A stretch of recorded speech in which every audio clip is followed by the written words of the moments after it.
Welcome to Ask the Experts. I'm Jill Schlesinger, editor-at-large of CBSMoneyWatch.com, and I'm joined by Jack Otter, executive editor. And very exciting via Skype, there he is. It's fabulous. Ray Martin. How you doing, man? Good. How are you? There he is. There it is. There it is. Thank goodness. Folks. Okay, good. Hey, Ray. It's kind of weird to not have you here in person, I got to tell you. I got to tell you, too, it's this virtual reality here thing is freaking me out a little bit. But it's like having phone sex, dude. Really? The shirt is not coming off. Okay. Oh, wait a minute. We might get more streams then and more downloads. We got to think about this. Just go to his Twitter feed. You'll see all kinds of stuff. Have learned their lesson from stuff like that. Yeah, I know. Okay, well, Ray, in today's show, we want to help people meet their specific financial goals, whatever they are. And I know you're a goal setter, man. You are the big goal setter. And what do you think is the most important thing that people need to do if they want to meet those goals? Okay. And you're right. I mean, is there any other way to be? If you want to accomplish your financial goals, you need to be able to specifically identify what they are, how you're going to get them done, and when you're going to get them done. A lot of people set out with great intentions. They set great financial goals, but they fail to accomplish them. Why is that? One of the major reasons is that people fail to track their progress on their goals. They fail to make a written plan and make a progress tracking plan. And as a result, if they don't see immediate results, they get discouraged and they stop. A lot of financial goals take months, if not years, to accomplish them. And so you've got to have a written plan, write it down. You got to figure out in simple steps what you're going to do, how you're going to do it, and when you're going to do it. And then you've got to prioritize your goals. And that's what it takes. Yep. And Jack, do you have any sneaky tricks to help people accomplish those goals? I mean, what do you think? Well, it is hard work. I think the prioritizing is one of the keys that Ray talked about, because we lose track of that. And, you got bills to pay and you pay them. And then at the end of the month or the end of the year, you're the same place you started. Mm-hmm. You hear, it depends on what works for you. I mean, one trick is, okay, your goal is to retire to a beautiful place.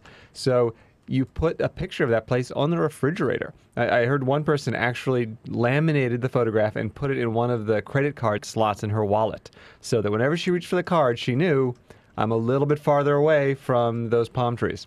Well, I think there's a lot of great little tricks. It's like dieting. My friend told me that her son wanted to help her lose weight. So he put one of those pig magnets on the refrigerator that somehow he, if you pressed it, it made this great oink sound. She said that was actually a very good, it was a great reminder that her children thought she was fat, but I don't know if it worked. I think the biggest part about goals is to be specific and to not do too much at once. And I agree with prioritizing, but I really think it's important to be as specific as you can be so that you can make some progress. There's no reason to say, I want to retire. Say, you know what?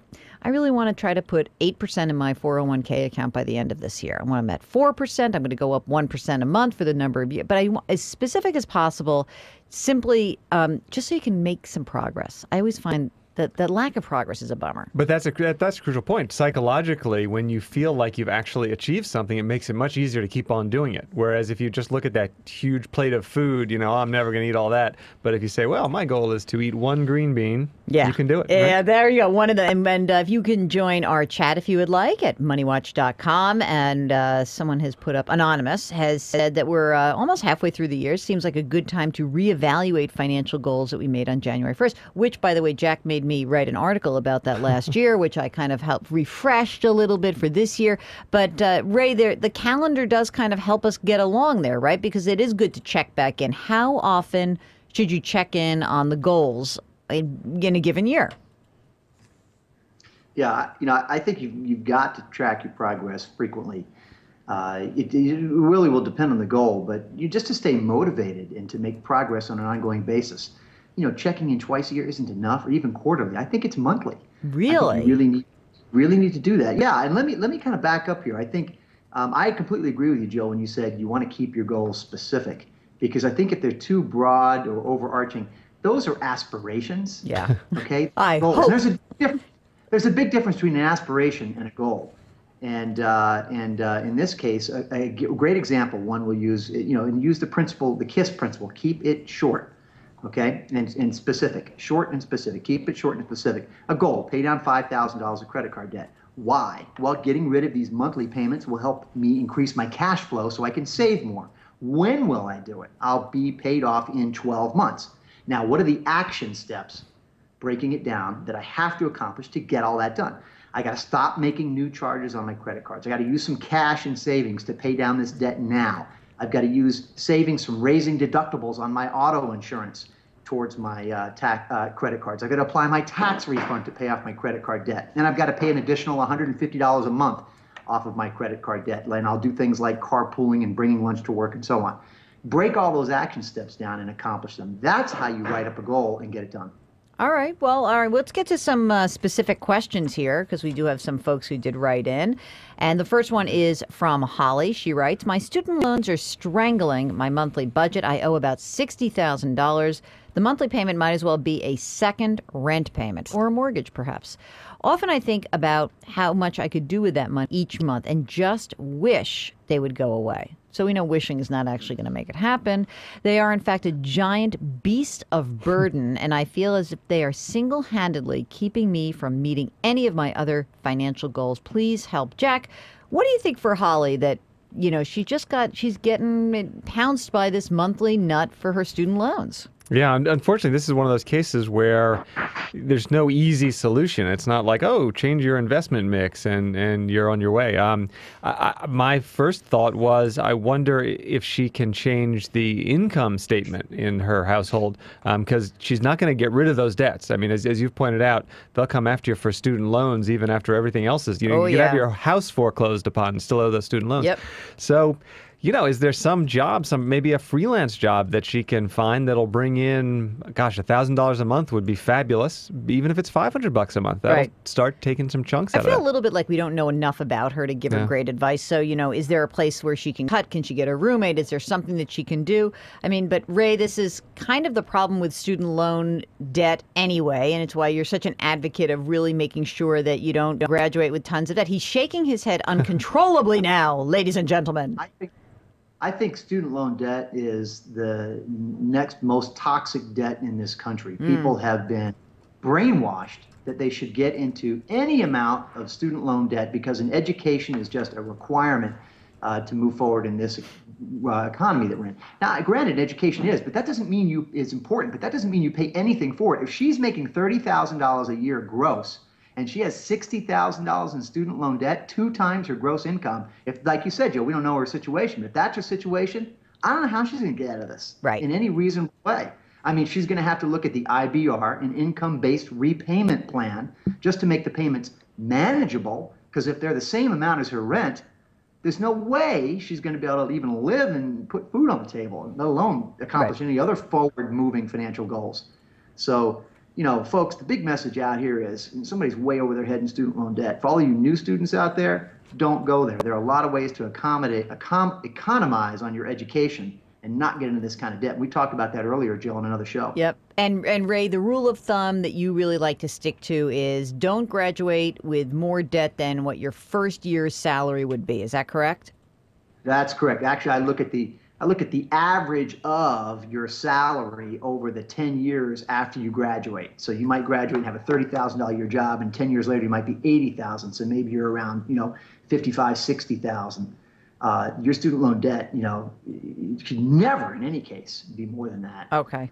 That's a good rule of thumb. I think that's, and again, we're not saying don't go out and get an education. We're saying get an education you can afford and get the education that you can handle as you graduate. And, obviously it doesn't mean just go out and get piles and piles of debt for no particular reason either. All right, here's another credit question, or debt question, I should say. Steve writes in that he is seriously considering one of those offers to pay off a credit card with a zero interest balance transfer. He's getting that from the Federal Reserve, I understand. No, okay. One of his existing cards offered this, so he's not opening a new account. Credit card A has $9,000 of debt, costs $70 per month of interest. I pay off $300 per month. After January 1st, I will actually be able to pay $1,200 a month towards this. Credit card B. That's the one I'm considering for the balance transfer. There's no outstanding debt on that account. The balance transfer would be interest-free until July 2012. So we got a year. The transfer fee, 3%. So remember that, by the way. That's one of those big teasers that people forget about. Jack always marks that up in our scripts. Don't forget, you're going to get charged to transfer that balance. Okay. So the transfer fee is 3%. Steve's somewhat hesitant to do the transfer, but the interest on the debt is hurting me, and I want to pay the balance off before July 2012. And Ray, we sent you this question in advance so that you would be able to crunch some numbers. What do you think about that? Okay. The simple math of it is he is going to pay off credit card A, which is charging him 9.3% or so a year interest rate. He'll pay that off the way he's currently going to pay, $300 a month for the 6 months and then $1,200 a month for the 6 months after that. He'll be paid off by July of 2012, but he'll paid about $600 in total interest. That's credit card A, okay? Got it. Credit card B, he'll pay no interest, okay? Yep. But he'll pay a $270 fee. And if he continues to pay the $300 a month for 6 months and then $1,200 a month after that, he'll be paid off by June of next year. Aha. So credit card A paid off by July of next year, but pay $600 in interest. Credit card B, don't pay $600 in interest, but pay a fee of $270 and be paid off a month earlier, June. It's marginal. Should he do it or not? I mean, it gets into the softer aspects here. Should just do a balance transfer, does he have a surprise interest rate pop up on that balance transfer money in 3 months or 12 months out there? Either way, he's going to be pretty much fine here. And both credit card accounts are open already on his credit report. So it's not like he's opening a new account. Right. And that's a big deal because people often don't realize when you open that new account, that can negatively affect your credit score. Yeah. I mean, net, credit card B saves him $330 over a 12-month period of time. Yeah, it's gas money. That's not so bad. That and he pays him, off, right? It did. He's been frozen in time. So a month earlier, he pays off a month earlier. So, if he sticks to the payoff, that's the biggest thing. Stick to the payoff plan, and he's home free by this time next year. Right.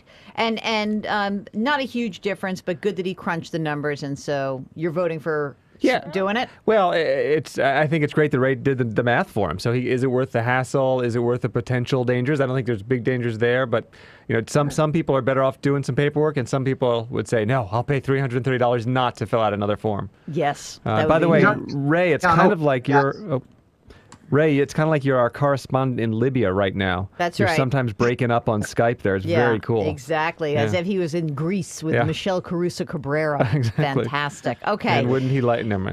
Here's an investment question, young men. My 3 children are in college. My mortgage paid off. I've got $1 million in various funds. They're diversified. Though college costs are high, otherwise I'm in pretty good shape.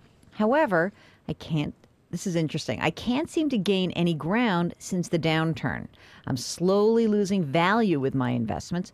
What seems to be the best trend for fairly safe but growing investments for someone like me? Jack, what do you think about that? Well, I'm a little disturbed by that. I mean, I know the feeling over a 10-year horizon. She feels like she's been marching in place, and she probably has been.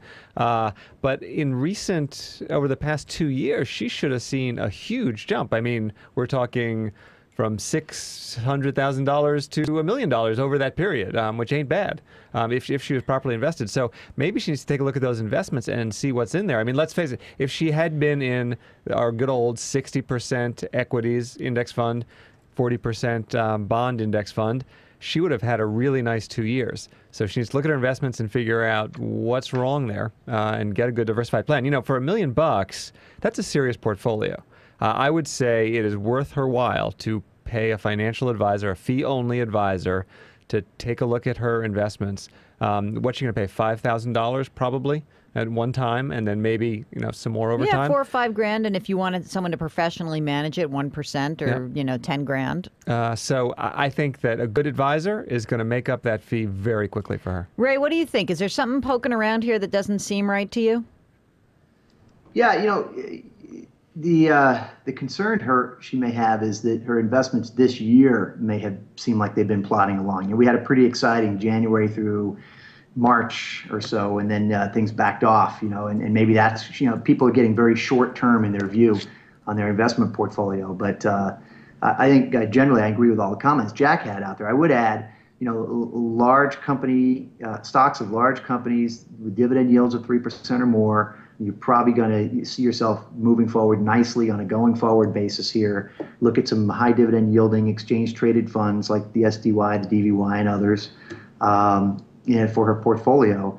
And, professional advice. If you're managing it yourself and it's not what you do full time, it doesn't mean necessarily that you can't do it. But if you don't pay attention to it full time, this market is changing, and somebody who's in it full time is going to pick up on those nuances, like foreign bond funds instead of U.S. bond funds, for example. So some of the old standby pieces of your portfolio that you used to know are not probably the plays of the day anymore. You need to get some contemporary advice in there, and that's going to be a professional that can help you along the way. Yeah, and I always get nervous with this statement. I want to know fairly safe but growing. Yeah. Okay, so let's just stop for a second, gang. Fairly safe, but I want it to grow. So you want it both ways. And I know you want it both ways. Who doesn't? I want to make as much money as I can, but I don't want to take any risk. Not happening. Yeah. So let's also get our heads on straight, because I get the sense that this is probably a fund, that this was perhaps an account that is not as diversified as the writer thinks. That's my guess, that maybe it was a little bit heavy in one area or another. And, I just also remember one time with a client who sent me an email about, why am I stuck? And I'm wondering are you sure you've accounted for money you've pulled out? Are you paying your college costs out of this account and you actually made up all that ground, but you took the money out to pay for college? Whoops, forgot to add that in. So just make sure you got the proper accounting of what you're doing. Not that I think that clients ever make mistakes like that, because the client's always right, Ray. Client is always right, but the clients are always crazy. So let's be honest.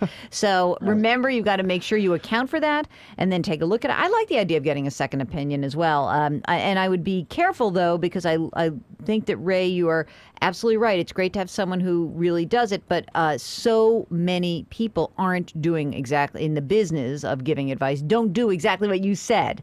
So we got to be careful, because there are some folks who are really good at doing the planning and crunching the numbers. There's other folks who are really good at managing money, and there are some in between that don't do either well. So be careful and make sure you get a couple different opinions. I think that would be smart. Here's one. Ray, you love this.